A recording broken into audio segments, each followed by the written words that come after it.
Hey loves, my name is Iphannie and this is the Iphanniebgentle podcast where we tackle topics such as culture, entrepreneurship, parenting, relationships, trauma, and much more. I was recently scrolling through Twitter when I saw a thread that talked about the 7 signs you are raised by an emotionally immature parent or parents. I know we've all heard the saying, age does not mean maturity, or a variant of that. There's a lot of people who are way older than I am, and you could just tell that their level of maturity isn't where we would expect it to be given their age. Unfortunately, in this day and age, those are the people who are raising the kids of the future and scarring them because they lack maturity. So let's just get right into the 7 signs you were raised by an emotionally immature parent, also known as a EIP, which that's a new acronym I did not know about, but let's get into it. So their needs came before yours and they centered life experiences around them and how they felt. Now, this doesn't mean that they blatantly put their needs before yours. Some were really good at making you feel like they were doing things because it was in the best interest of you. However, it sometimes or somehow always benefited them more than it benefited you.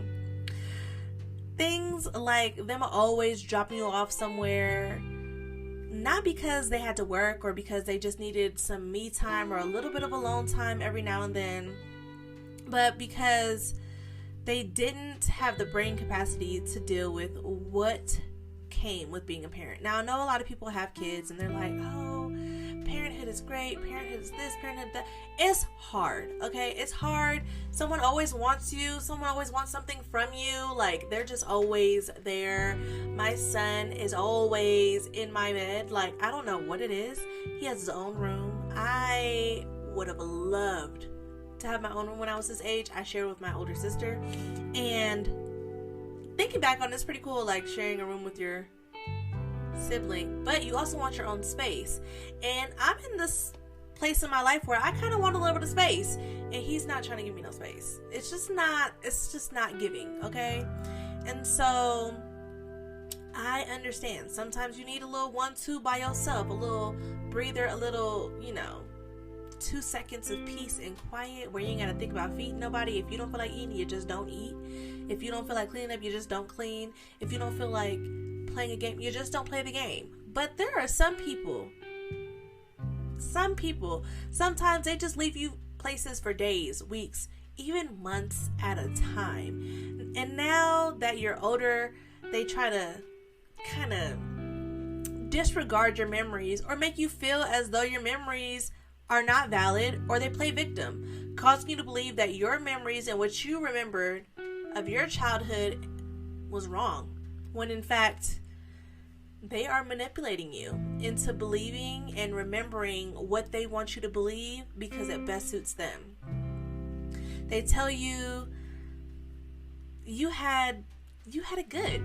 You had it good because they went through this, they went through that, they went through X, Y, and Z when they were your age. And because they didn't go through that kind of trauma experience, or you didn't go through that kind of trauma or traumatic experience, they make it seem as though your trauma and your traumatic experiences aren't as equally traumatizing as what they went through.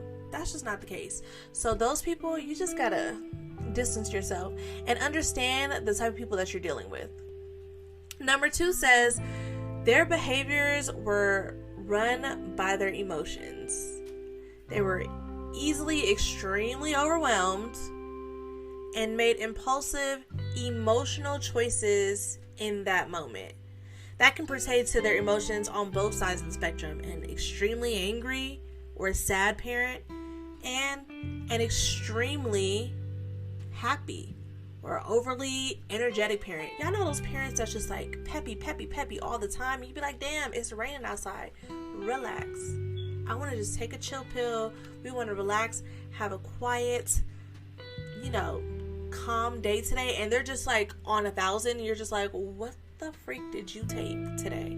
Those type of parents are the ones that are like extremely impulsive and always, on the go. Sometimes they're covering up things that they're going through, and they feel like if they push themselves to be super happy all the time, you won't notice what's really going on inside. Think about the stereotypical bipolar behavior. They say, like, 1 minute you're really, really excited to see you, 1 minute you're really, really happy to be around somebody, and then the next minute they hate you and they wish you were never born, and it's just like a whole bunch of hoopla. So this behavior can cause people to do irrational things, and as a child you're stuck thinking, like, what did I do wrong? Why don't they love me? Why don't I feel loved like the kids on the TV screen? These thoughts are very valid, and they may not have ever been answered yet by your parents because they aren't sure how to answer it. Some people or some parents will admit that they love their child more than life itself. But how can you love someone more than life itself if you're not willing to understand and how to love yourself properly? How to balance your emotions properly? How to validate your kids and how to validate your thoughts within your relationship properly?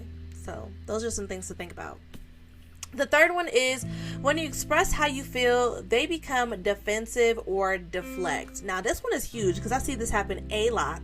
I ain't gonna point no fingers, but I see it happen a lot where people will say, hey, this situation made me feel like this. And they're like, oh, I don't know what you're talking about. You put yourself in that situation. Like, what you mean? What do you mean I put myself in that situation? Like, I'm a kid.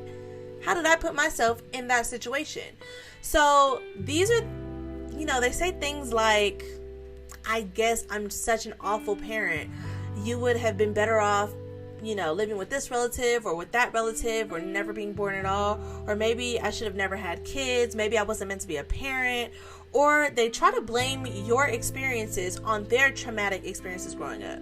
Saying things like, well, I had this and I gave you everything I had and more. You should be grateful. Excuse you, I did not ask to be here, okay? I didn't ask to be here. So you cannot put your issues that you went through on me and expect me as a child to know how to, one, cope with that, and two, fix you, because that's not my job. I'm not here to fix you, okay? So that one is really huge. The deflecting, the defensiveness, the playing victim. Ooh, I can't stand it. It boils my blood when people play victim because, let's be real, you know what you did. You know what you did. And I hate when people act like they don't know what they did. It's one of my biggest pet peeves, for sure. Number 4 is how you feel is invalidated.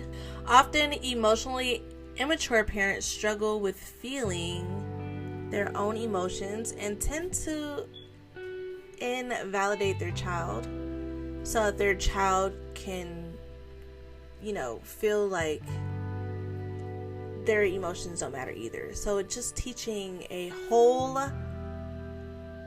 cycle of ignoring your feelings, avoiding your feelings, and not becoming one with your feelings so you can understand how you feel and communicate it properly to your parents, your friends, your partners when you get older. They say things like, oh, that wasn't a big deal, or oh, you can get over that. I cannot stand it. You'll get over it. Who told you I was going to get over it, okay? Who told you I was going to get over it? Because I'm not. I am not. I mean, I will. But the point is, people telling you that, oh, you'll get over something when it hurts you or it traumatized you or it caused some type of emotional stint in your life.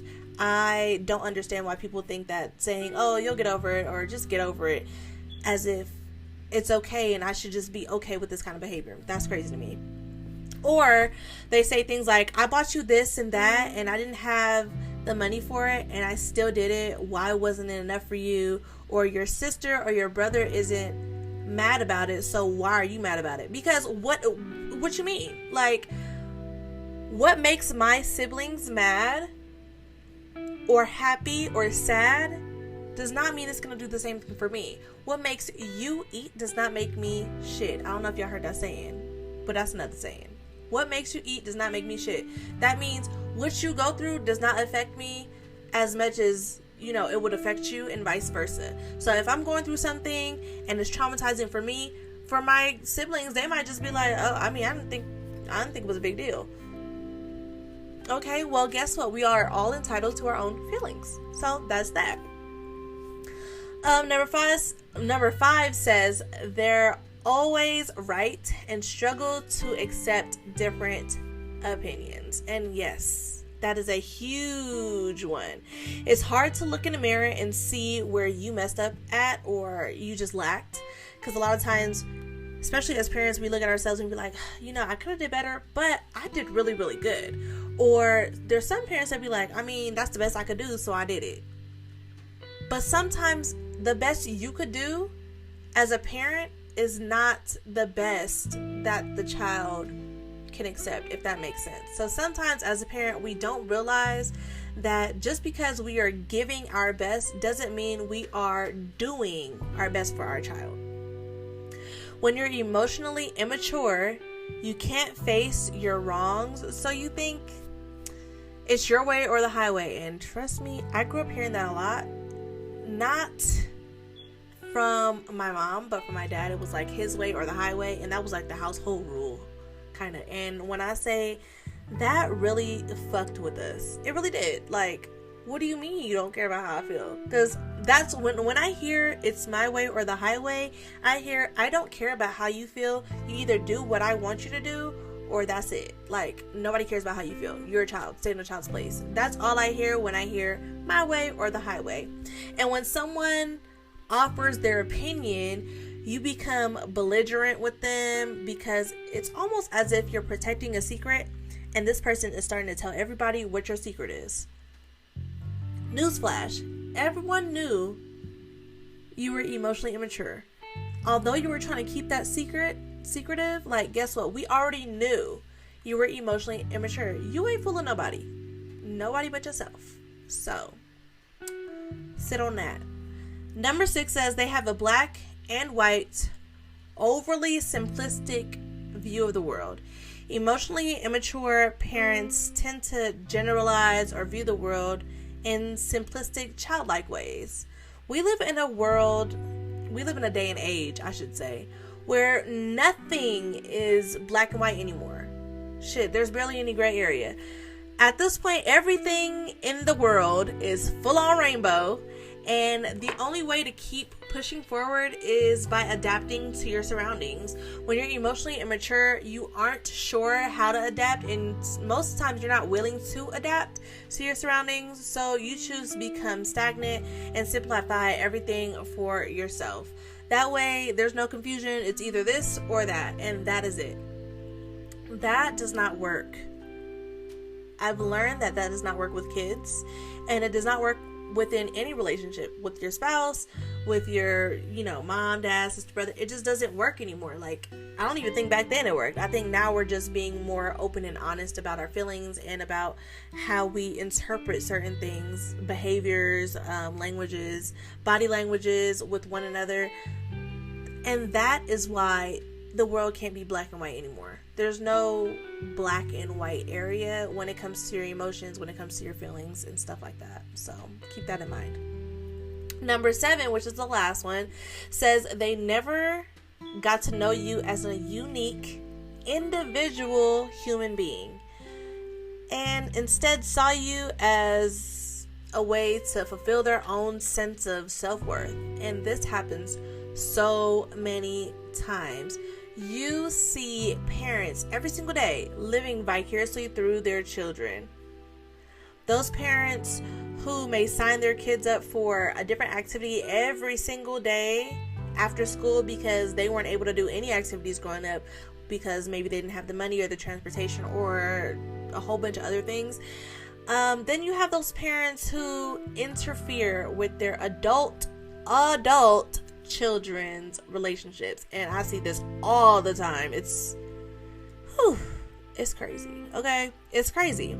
They interfere with their adult children's relationships because they ain't got their own. They don't have their own relationships. Those are the people I'm talking about, the ones who are emotionally immature and I mean, some of them are even unaware of what they're doing, but for the most part, I feel like they be knowing. And most of the time, it's the mama-in-laws, okay? It's the monster-in-laws that be acting a plum fool when it comes to their sons getting into relationships. It's y'all, okay? We see you. We understand that you are emotionally immature, and that is all fine and dandy for you, but don't ruin your kids' relationships and lives because you want to be emotionally immature. That's not fair to them. So if you have a parent or parents that match any of these descriptions, here are some things you can do to regain your sense of understanding and your ability to move forward. Okay, so number one is recognize their behavior isn't personal and it's not about you. Now I know it's hard. It's hard as hell. It is hard as hell to not take things personally, especially when it comes to like interfering with your relationships, treating you like your feelings don't matter. It's hard. It really is, especially because you didn't ask to be here. You didn't ask to be born to parents who aren't able to really just put their shit to the side and give you the love that you also desperately need and deserve. It's not your fault. But remember, don't take it personally. Don't take it personally. In order to heal, you have to not take it personally. That's the only way. And I've learned over the years that if I want to heal from certain traumas, I can't take it personally. I have to just like forgive them, not for them, but for me, and move on. Because forgiveness is not for the person who wronged you. It's for you, so that you can have closure with that situation and then you can keep pushing forward. So that's that. Number two, you likely felt something was missing as a child, and now you can show yourself that love. Now that you're an adult, you can understand how to love yourself. You can love yourself properly. And listen, there are ways to understand why your childhood was the way it was. Take every step to heal so you don't put your child through the same thing. If you do plan on having children and you're not healed from your trauma, you want to make sure you break that generational curse and it ends with you, so your child doesn't have to go through the same shit. That's what I'm learning to do. It's hard. It's hard to unlearn certain habits, conversations, ways of communicating. It's hard to unlearn that. At almost 30 years old, it is hard to unlearn certain things, but it is very possible. And with therapy, you can definitely break those generational curses, because it gives you a way to understand what you were going through, talk it out, and find a solution so that you don't revert back to that. Because I think a lot of times people forget that, yeah, you can go to therapy and you can get all this help, but if you don't continue with the help, you're going to kind of screw yourself over, because you're going to end up reverting back to your old ways. And that's a no-no. Okay? That is a no-no. Number 3 says focus on yourself and your own feelings. Your emotionally immature parent may never change or heal. And that's just something that we have to learn to accept. Although your parent may try to guilt you into letting them get their way, don't fall for it. Just because you can accept that they don't change doesn't mean that you have to accept the behavior altogether. It's quite possible to love someone from a distance to help your mental health. And I think in this day and age, we need to be more so concerned about our mental health than trying to play Captain Save a Parent. We can't do it. We can't do it, because then we end up dragging ourselves down, and it ends up ruining our relationships with other people because we're not taking care of ourselves. So if you are able to take care of yourself mentally, then you're able to help others once you get your shit together, then you can possibly help others, but you have to focus on yourself first. That's a big one. Number 4 says you're not responsible for the emotional state of other adults, even though you were conditioned to believe that. It is not your responsibility to play Captain Save a Parent or anyone. Captain Save a Hoe, Captain Save a Husband, Captain Save a wife, it's not your responsibility. Captain Save a Friend, it's not your responsibility. For that matter, especially if it can jeopardize your mental health and your stability. Because again, if your head ain't on straight, how you gonna help somebody else straighten their head? It don't make sense. It does not make sense. You can't do it. Simple as that. Number 5 says, start to connect with and understand your own feelings and your own needs. You may have to start from ground zero or get a therapist to help you, but just know that it's okay. As long as you get the help you need to break the cycle, that is all that matters. And that is true. That's all that matters. Once that cycle is broken, you have to work to make sure that it doesn't come back. But I promise you, when your kids get older, they will thank you 100-fold for it. 100-fold for it. The last one is number 6. It's boundaries. Okay, I don't know what the hell we're teaching our kids nowadays, because I'm gonna say it too for me a little bit. I don't know what we're teaching our kids nowadays, but we have to understand that our kids are humans and they are people and individuals, and it is important for us to have boundaries with them and them to have boundaries with us. So boundaries are your friend. Practice setting and holding them. When you first begin to set boundaries, people are going to start switching up on you real quick, and that's okay. People become frustrated when they don't have the access that they had before. And that's a good thing, because anyone that's worth being in your life, they understand when you need to set boundaries. They don't get offended. They don't get mad.